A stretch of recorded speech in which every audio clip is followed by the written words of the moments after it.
Hey, I'm doing something that's a little rough. Um, I'm turning my childhood mental anguish into music. Um, I talked about this before on my channel. It's not a stigma to me anymore, and not taboo.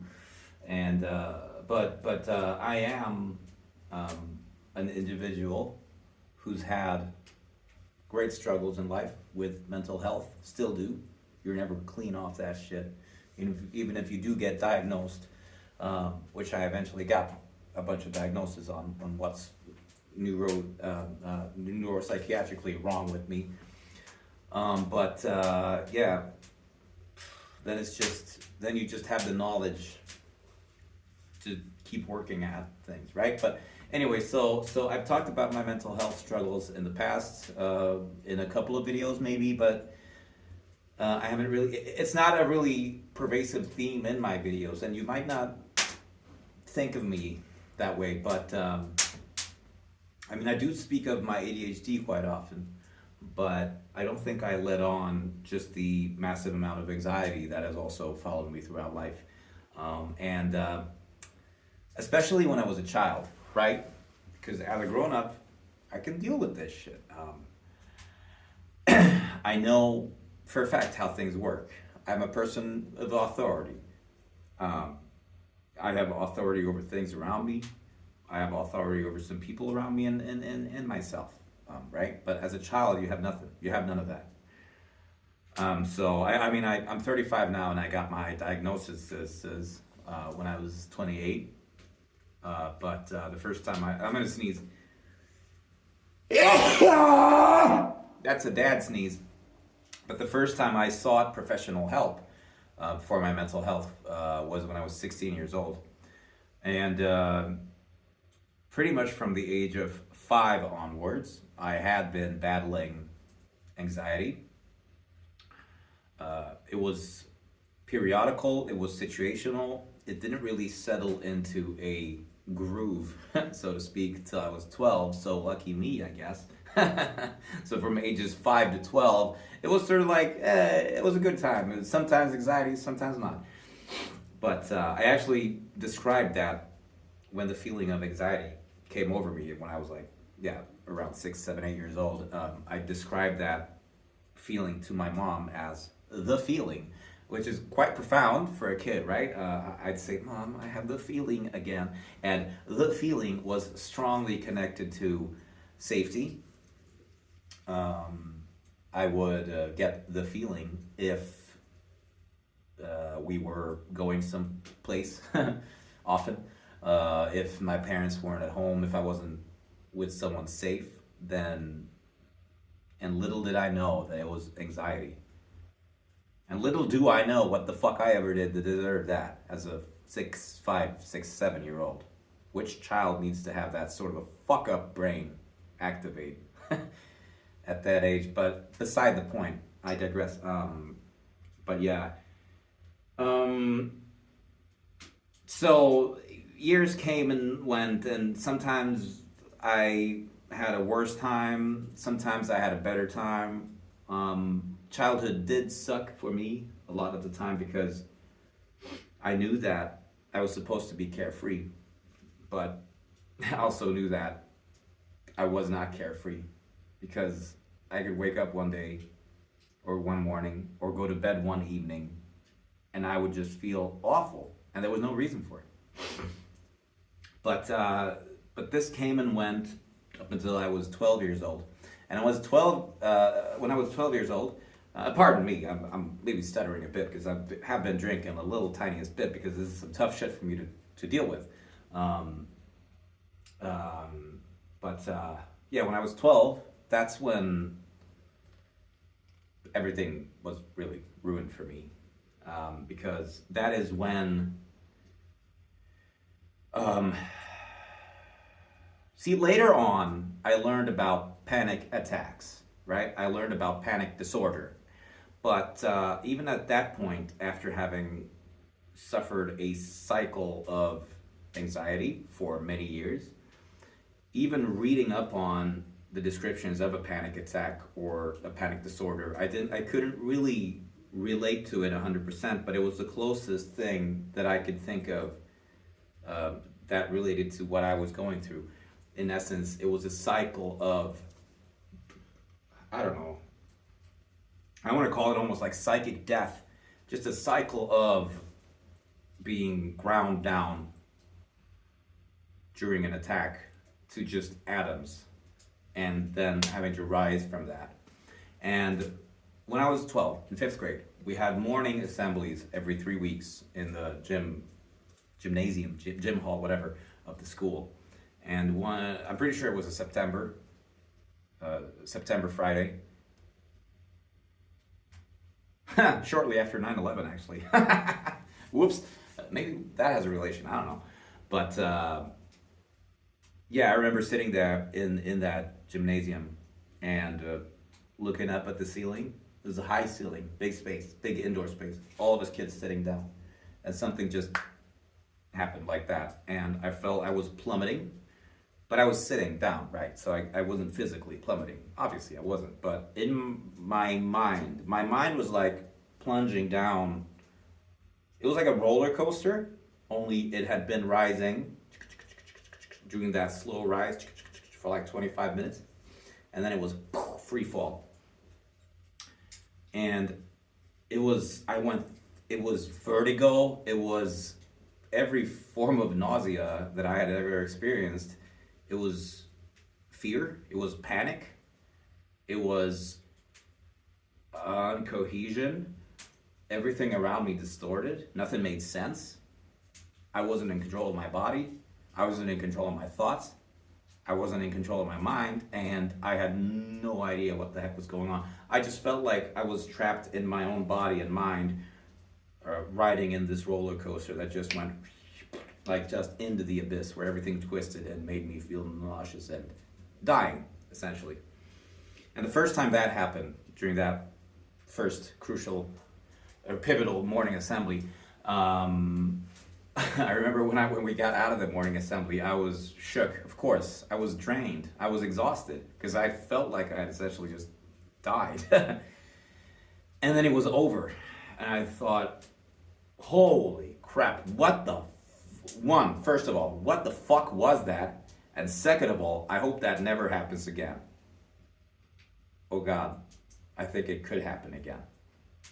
And thus started the 3-week cycle of me awaiting the morning assembly, anticipating the morning assembly, worrying about if it would happen again, considering if it might happen again, being sure of it happening again, and it happening again. And then I get out, and I have this massive high for the rest of the day, because now I'm as far from that feeling as I'm gonna get. Right? Because it's just behind me. It's 3 weeks till the next one. But that feeling only lasted for a couple of days until I started the countdown. You know, oh shit, it's like 2.5 weeks and we got to deal with this shit again. Like, come this Friday, it'll only be 2 weeks. And that is the reality of my life from that point onwards. Graciously, this condition that I had, it at first only really happened during the morning assembly, but then it started worming its way to situations and places which were related to that. So maybe every time we get into the gymnasium and sit down for some reason, every time I go someplace where I need to sit down, period. Every time I go someplace it's high in the ceiling. Every time I just go someplace. Every time I sit down, every time there's people around, right? Eventually that is what this led to, but yeah, shit. So anyway, there's some background on what it was like for me to be a kid.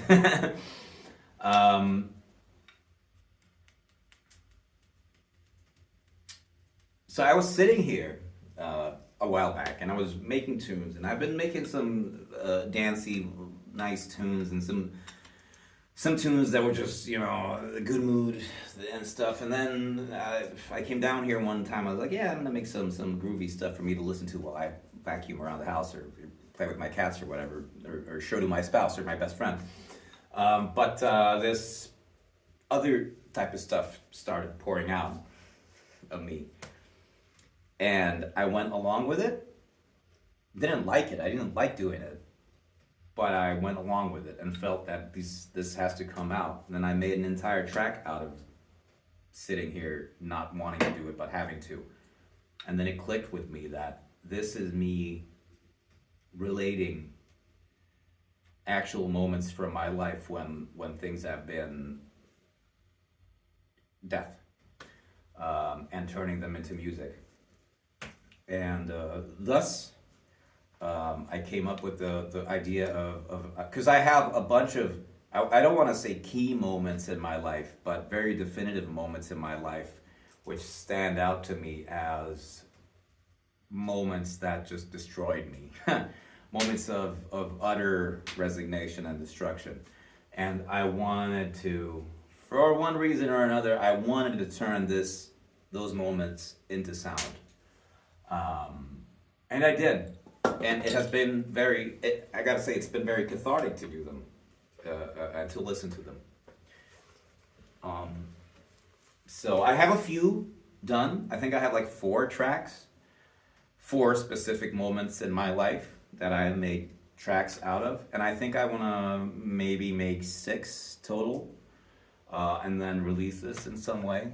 Probably just put it up on YouTube, but but yeah, the first track chronologically, not the first track I made for this, but chronologically the first track of this project, the working title of it is Childhood Defiled Hood. Because when people put on a song, when people put on a video of this music or whatever, and the title shows up, I want them to instantly relate the title to what they're hearing, right? So at first I called the track, it was something like Childhood Lost, but then I thought that's not fucking, that could be alluding to anything. That could be alluding to the first time you have a boner and you think of a girl or a boy or whatever. Like, oh no, I'm not a child anymore, I have sexual urges. Like, it's not that. It's more like childhood ruined. But childhood ruined just sounds bad. It's not, it sounds just, childhood ruined. Wow, sucks. So I started going through synonyms in my head. Childhood, a little defiled. Oh yeah, childhood defiled. And then I thought, hey, defiled childhood, defiled hood. And then I thought of just naming it Defiled Hood. But I'm not sure if that's a clear enough play on words or play on the word childhood, defiled hood. So it's just tentatively called Childhood Defiled Hood because at least at that point you can connect the dots and be like, oh, childhood defiled, right? But anyway, this track is about that first time when I got out of that morning assembly and we went out in the yard, the schoolyard with my friends to kick ball, and I was broken forever. Yet I had no means of showing it, had no want to show it. Had only questions, was my knees were buckling. There was no explanation for anything that I was going through or had gone through. So I just marched outside, put on a brave face, and just went along, kidding myself and kidding everyone else around me that did not just happen, and I am not a complete fucking psycho freak, right? And so what you'll hear is, I really like this one. What you'll hear is a bunch of cheerful cello, but it's not beautiful. It's not harmonious. It's cello movements or patterns or phrases that are just completely tasteless. They're not disconnected because they're all in C major, I believe, or F major, I forget which. But it's not beautiful. It's grotesque. That's the word I'm looking for. Grotesque. It's a grotesque mashing of, it's fine. No, really, it is fine. And there's a percussion thing that goes on in the background, and the hits are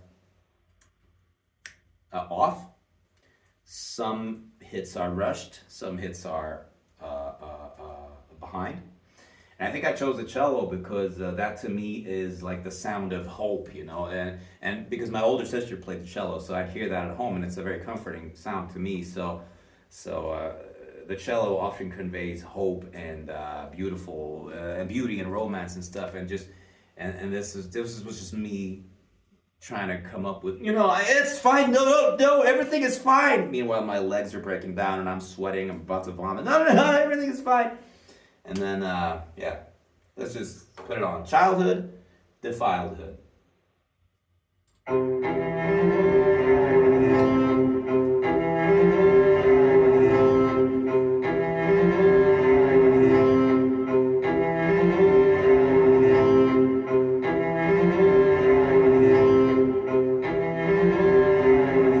Also, there's timing issues here in these cello lines.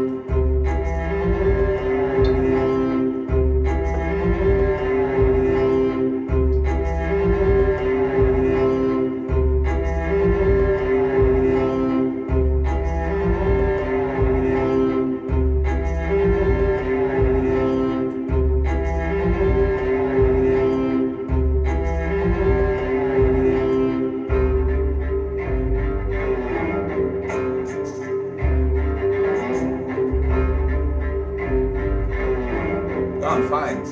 I'm fine. I'm totally fine. I'm happy. I'm a 12-year-old, right? I'm happy and I'm fine.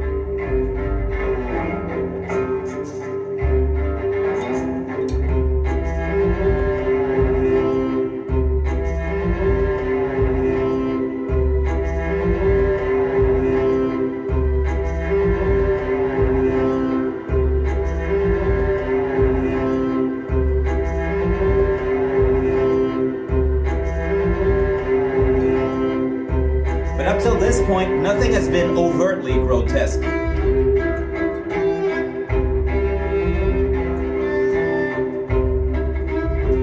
And then my face starts melting just a bit. I'm back.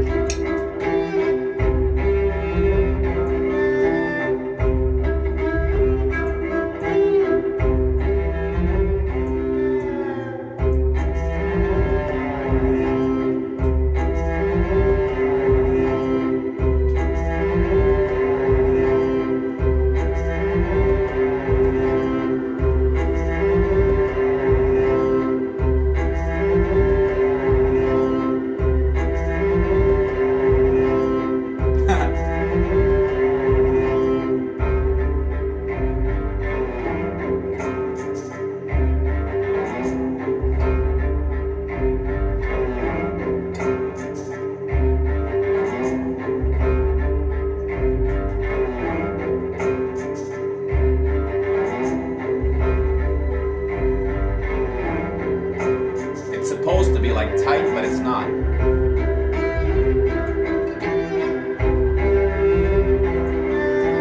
And that resolution.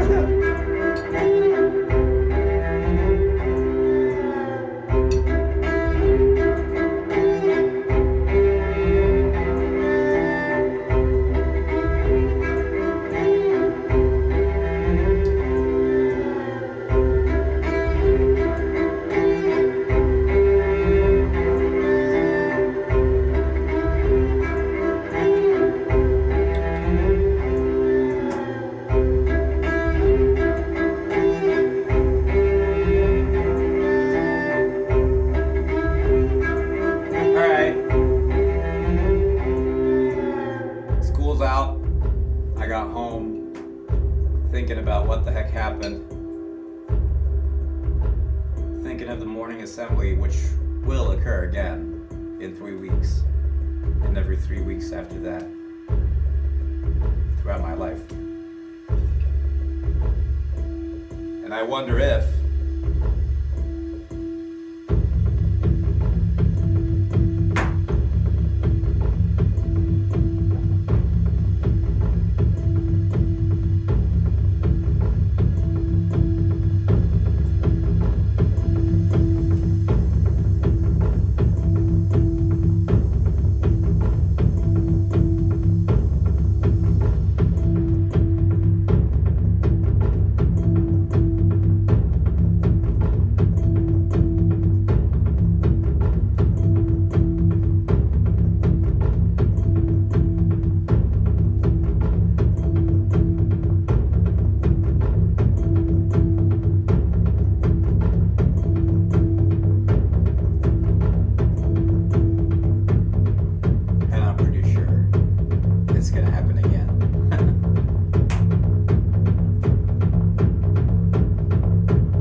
that was childhood defiled. And for you music nerds out there, this is, as you can see, it's Ableton.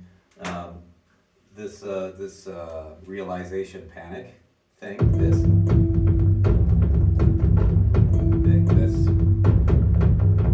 thing. Actually, it does that swelling thing, and I recorded it live. Of course, I've recorded all this live, not all this live, but I programmed the stuff. I programmed the stuff live, as you do, because you're a living person. But this whole thing, I recorded, straight to the project, and I did a lot of different takes on it because I really wanted to get that right feel out of it.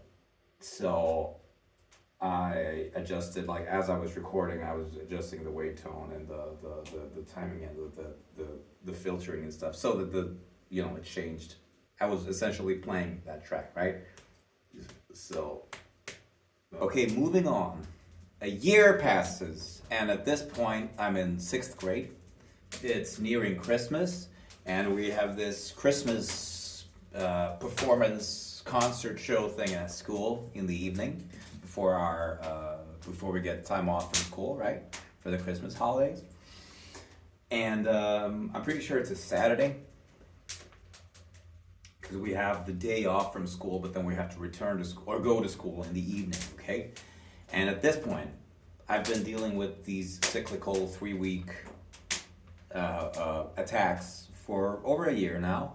And at this point, they were also spread to going to the movies, going out into certain types of areas, certain types of spaces, in classrooms also. And at this point, I'm just desperate for relief. I'm struggling to think of a way to alleviate these, in lack of a better term, attacks. I've tried everything at this point, I feel. I'm 13 years old. I've tried everything in my might. I've tried thinking about it. I've tried not thinking about it. I've tried ignoring it. I've tried focusing on it. I've tried skipping school. I've tried not skipping school. Nothing fucking helps. So it's a Saturday, and I have this desperate Hail Mary thought. Because nature has always been my sanctuary, right? The woods have always been sacred to me. They've always been safe to me. I have never felt an ounce of anxiety as long as I am out in nature. And I knew this already at this point when I was 13 years old. So I had this thought of, hey, if I just walk out into the woods, find my favorite spot in the woods, and I just hang out there for a bit, and I try to really focus on how it makes me feel being there in my safe space, and I meditate on it, and I grab that feeling. I grab that calm, I grab those sensations of control, and I just carry them. I keep them close to my chest, and I carry them home, and I keep them close to me all the way to school in the evening, and I just, I just write it out. And I knew it wouldn't work. But at that point, I'd tried everything else, and I was desperate.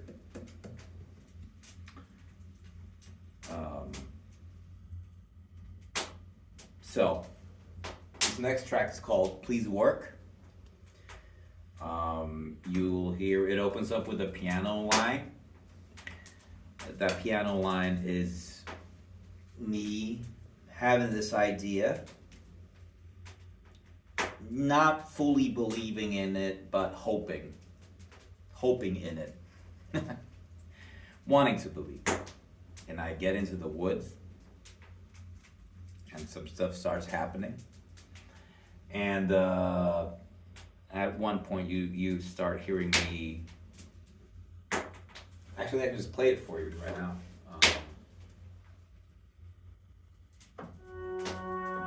At one point, you'll start hearing this note. This is me. This is my voice. This is the sound of me in that moment, in the woods, trying to bend everything around me to, right? This is me focusing, meditating. It's a clear, strong note, unwavering. And I'm determined to bring this sense of harmony and peace and calm and triumph with me out of the woods to school, and I will beat this thing because it is my mind. They are my thoughts, right? I can think myself through this. And it's a strong, unwavering note at first. And then it'll start losing a little bit of steam.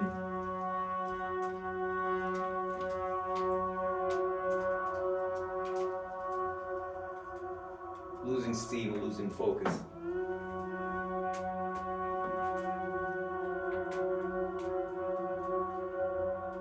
And then it will start getting completely out of focus.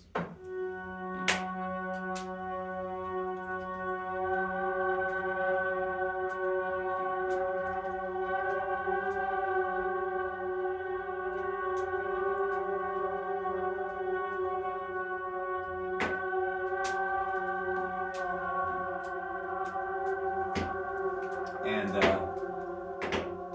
at the end of the track, you'll hear me go from in control, having a plan, to just pleading to every force around me to please just make this work. Please, I will trade in anything I can, just don't make me go through this.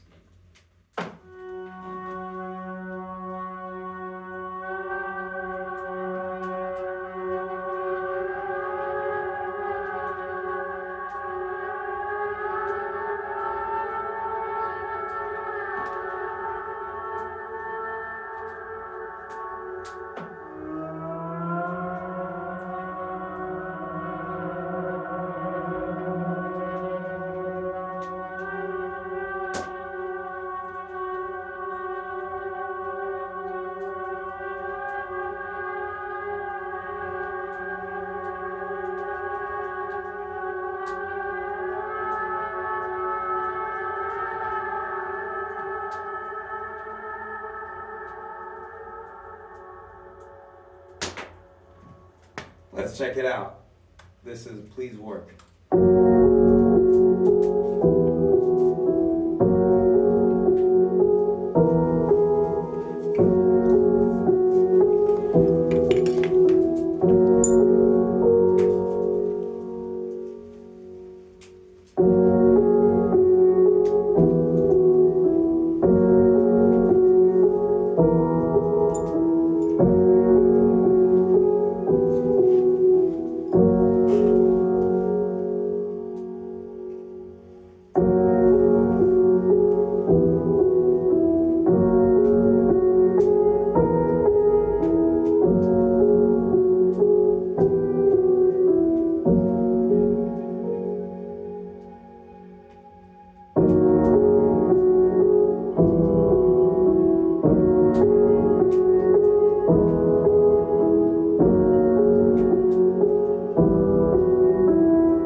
Time's up. I gotta head back home.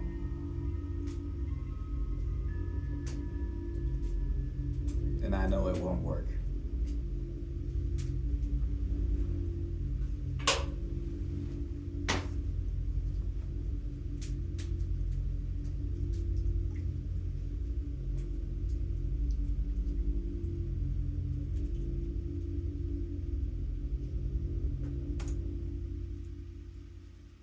That's please work. It it's crazy. I mean, it's what, 20, 23, 24 years has passed since that moment, but it just works for me now as a form of catharsis. And incidentally, this evening, when I got to school, I remember, because I was, the irony of it all is that I was the kid hosting the entire thing. So I was the one that got up on the stage in front of the hundreds of kids and the hundreds of family members and parents, being, okay, welcome everybody to the thing of the blah, blah, blah. And the thing of it is that while I was up on stage, well, everyone was looking at me, and I had the mic in my hand, and I was talking as a 13-year-old. I had everything under control, because I had everyone under control. But the moment it was over for me, the moment my spotlight was off and I had to go sit down in the front row, that's when shit took over again. And it took me years of psychotherapy to figure out, or to start figuring out what the heck was all this stuff about, but still.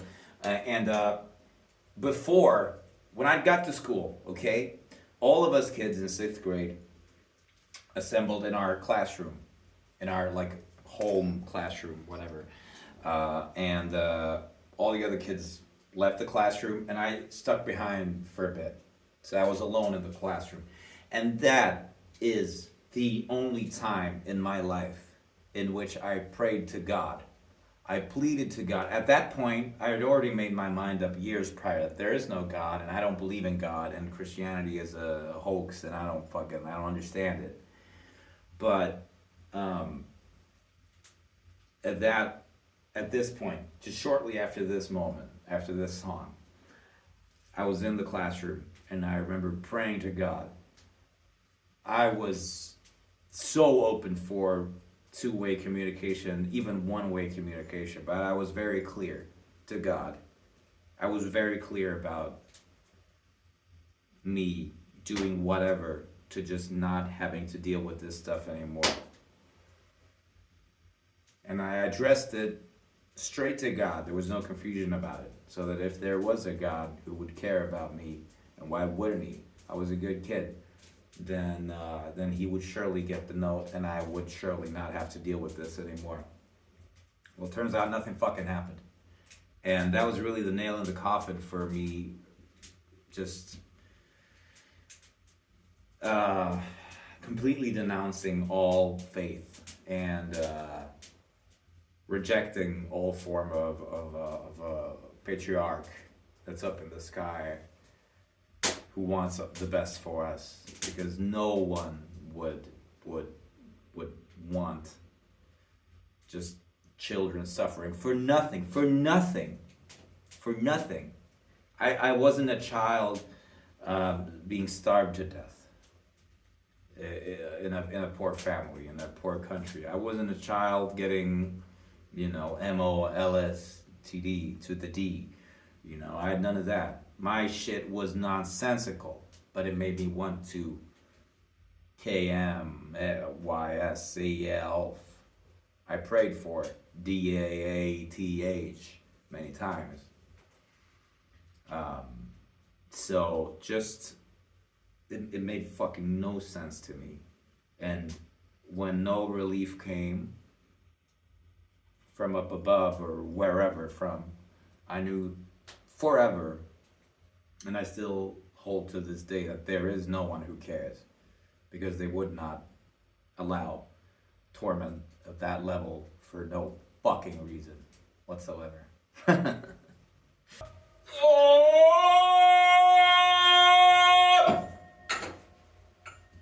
we got good acoustics of the fireplace.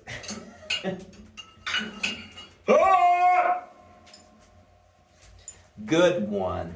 Anyway, so as I was filling up the track list for my project, Childhood Defiled, whatever it is, will be named. The final version of it, if it's an EP form, LP form, who the fuck cares form, no form, Bandcamp, just a YouTube video that no one watches. Anyway, I've got a few tracks done.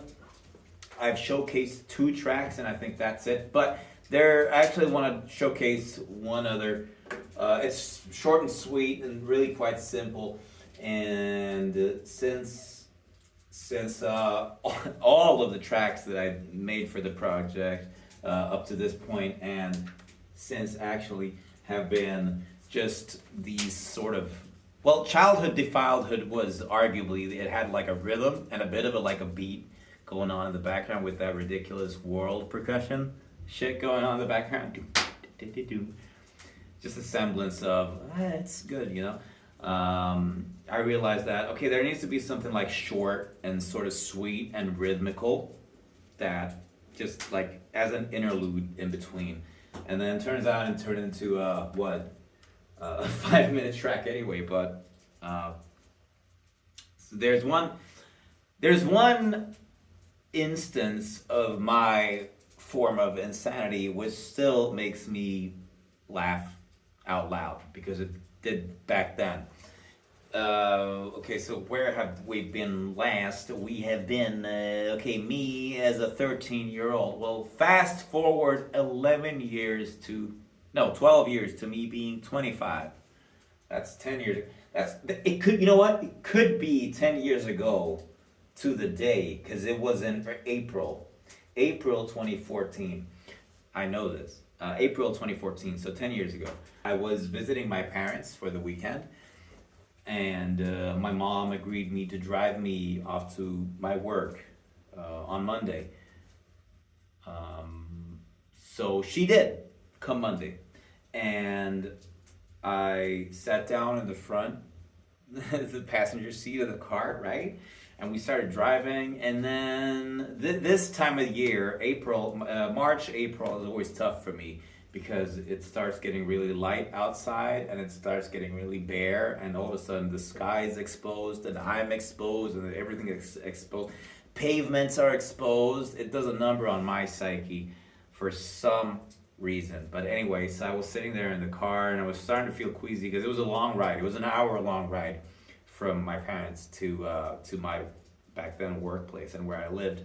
And also we were going from the countryside to into the city. And these big, broad, long, bare highways connecting my parents' place and the city, Helsinki that is, were really tough for me to deal with sitting in the car. I could make another video talking about how big, broad, open, long spaces make me feel, but I'm not gonna. So suffice to say, it was hard for me to sit in that car, right, with my mom. So at one point, I'm like, hey mom, could you pull over for a second? I'm gonna just hop in the back because that'll make it easier for me. I'll have like a barrier in front of me and the road. I'll sit in the back seat and have the passenger seat in front of me so I don't have to look at it. And mom goes, yeah, sure, because she's no stranger to my bullshit, right?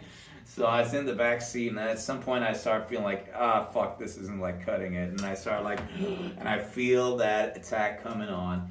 Mind, this is the same form of feeling that I have been suffering from since childhood and since the last two tracks that we've been listening to, only at this point. It happens in the car, it happens anywhere.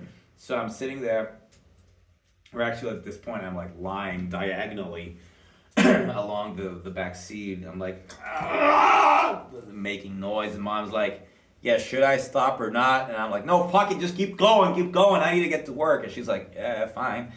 And at some point, I'm like, being just fucking, I'm plummeting through the abyss again in my head, in my mind, and I glance up on the road, and I don't know which angle I should present this from, but okay, so let's say my arm, all right, I'm trying to align myself straight to the camera, okay? So you're here, you are in the car right here, and you're driving along my arm, right?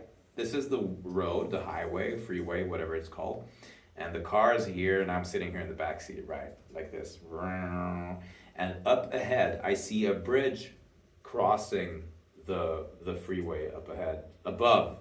But it's not like level, it's not like this. It's not at a perfect angle of like a T shape, it's tilted a little like this. It's tilted just the tiniest bit like this. And we come up driving, and I spot the bridge up ahead like this, and there's a truck driving across the bridge like this. And it's driving at an angle. Of course it's driving at an angle because the bridge is at an angle, right? And it's like, and at that moment when I see that truck drive across that bridge at that angle, which isn't like crazy, it's just a little tilt, right? This thought goes crashing through my brain. Oh God, I gotta deal with this shit now? And it was so ridiculous. Just the thought of what? I gotta deal with what? A truck just driving on a bridge? Oh God, I gotta deal with this shit now! That it actually made me snap out of my moment there for a second. And it pierced through the venom, just that bubble of insanity. And it made me actually laugh as I was diagonal in the back seat. And I don't remember if I told my mom right then and there, if I was pulled out of the attack strongly enough to actually be able to recount to my mom what happened, or if I told her afterwards. But that's a moment that I treasure, is the moment that I was once again going through metaphorical hell, and then seeing something that made that metaphorical hell even worse, only it was ridiculous and it wasn't scary or hellish in the slightest. And it prompted the thought of, oh God, I gotta deal with this shit now.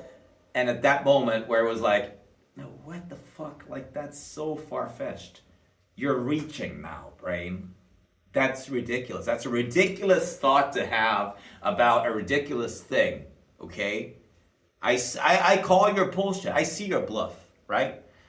And that's I think that's the first moment in my life where I called bluff on my own mind, trying to convince me that everything around me is just out to destroy my sanity. And so anyway, that's a treasured moment for me. Oh God, I gotta deal with this shit now. And the funny thing is that I drive regularly under that bridge now. I drive my kids to school. I pick my kids up from school, and I see that bridge, and I think, oh God, I gotta deal with this shit now. So I took control. Anyway, but I wanted to make sort of a beat-oriented thing out of that moment. And what better beat-oriented way than to, gotta check that I'm still recording, than to just make a beat out of like car crash noises, right? Just like, you'll hear it in a sec. And then just like, what the fuck is this? And then the moment of serenity appears and comes and whatever. It's a pretty clear-cut tune, fairly accessible, dare I say so, but here we go. This one's called I Gotta Deal With This Shit Now? Question mark.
God, I gotta deal with this shit now? And then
thus far. I have another two finished ones, or one at least finished ones, and I have one instance in my life which I want to make for this project, but I'm dreading trying to make it into a tune because it's so messed up. Do you want to hear what it is?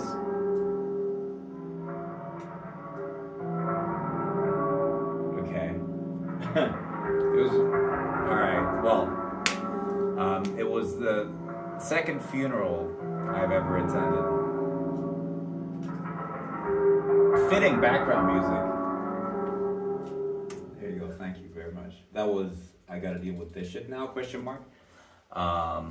The second funeral of my life, which I had to attend, was the funeral of my grandmother. I was 18 at the time, and yeah, at that point already, I was deeply set into what I could do, what I could not do because of my complications. Where I could go, where I could not go. Well, when a funeral turns up, you can't not go to a funeral. When you're 18 years old and it's your grandmother, what the fuck are you gonna do? A church was a no-no for me. Actually, incidentally, also, I talked about praying to the GOD, potential GOD, for some help, and nothing came. I do also want to say that the very first panic attack, if you want to call it a panic attack, that I ever experienced was when I was in preschool, 6 years old, in church. Because I live in this town. I grew up in this town. And we have a huge, big old stone church from the 1300s, I think. It's massive. And it's decorated with ancient wall paintings of just misery and death and crucifixions and all this shit. And so when I was 6 years old and we went there with my preschool for Christmas, whatever, why the fuck do you drag kids into a place like that? To just like be miserable and look at a fucking bloody corpse on a cross. And there was organ music playing, and everything was big, and I just felt I felt nauseous, and I wanted to get out of there, and I couldn't have left quick enough. But anyway, so this funeral then, 12 years after my first fucking encounter with a feeling like that in that very same church occurred 12 years later. So I had talked to my mom prior, and I'd said that I cannot come and sit in like the front pews there. It's too much for me. I'm I would just freak out, and it would be no good for no one. No one would enjoy that funeral with me sitting up there. And my mom said, hey, but it's fine. Just like hang back in the church, as I said, it's a big church, and it's only the few front pews that are filled up with us grieving relatives, so just hang back by the doors or whatever, and it'll be fine. And I said, yeah, okay. So the ceremony, whatever you call it, the service started, and I was hanging back by the doors, and I felt that I can't hang. This isn't enough for me. I need to hang way the fuck back there.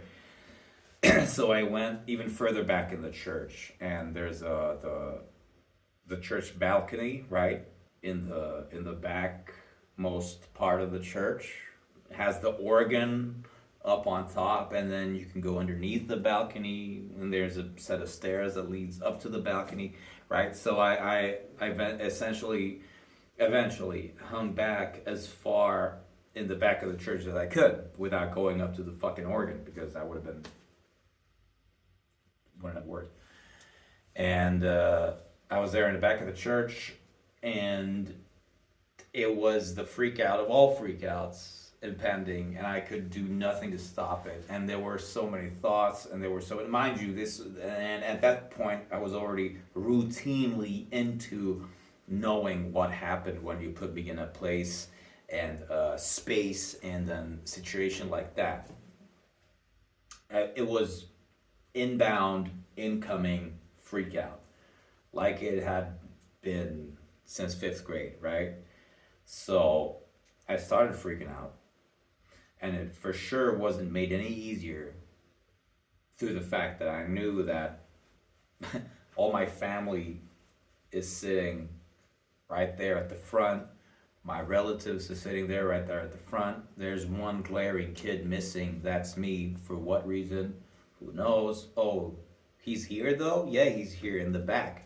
So I couldn't deal with that. I couldn't deal with the fact that I was there in church, but you know, um, also I'm sharing the space with a dead person who happens to be my beloved grandmother. It's all too much. It's all too much.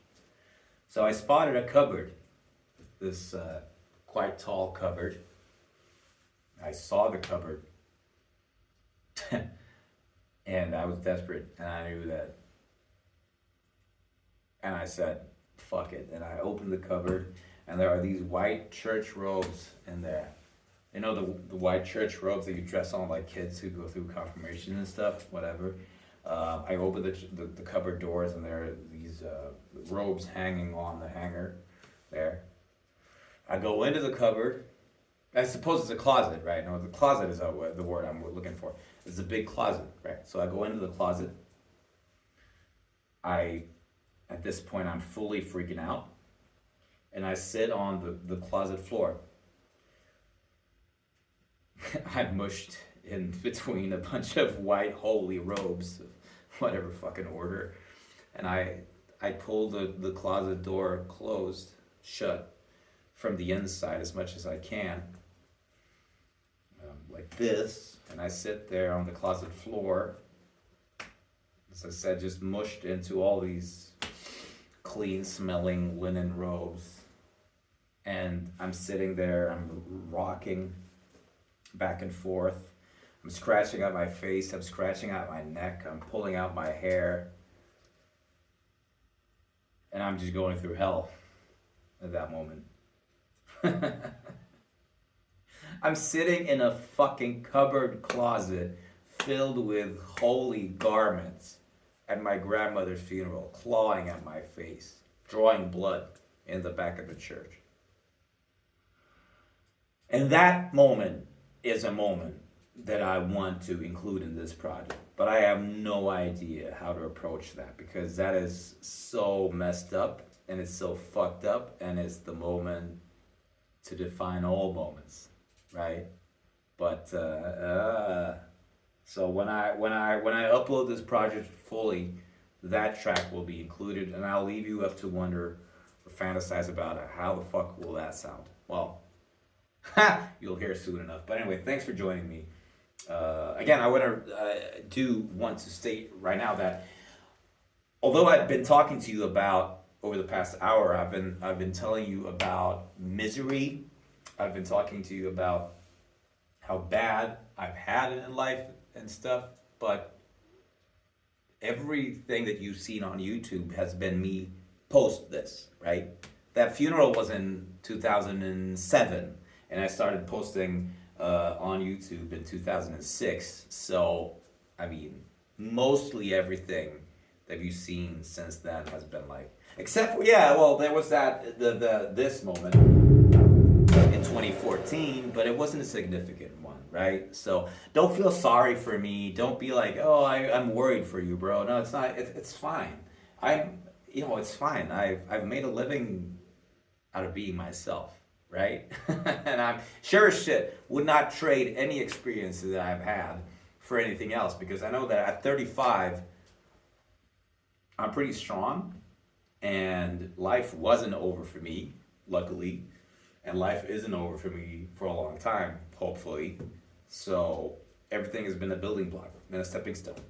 And at this point, I can't say I'm grateful. It would have been chill to have a chill childhood, but also with a chill childhood, I'd probably be complaining about all sorts of shit right now that wouldn't matter, right? I love who I am, and I love my life. I love the fact that since I now live a life where I choose to exclude all of these scenarios, No one can tell me to go sit in a church. No one can tell me to go sit in a classroom. No one can tell me to go sit in a gym hall. And if they try to, I'll say, fuck you, no. And if they ask why, I'll say, because it makes me feel insane.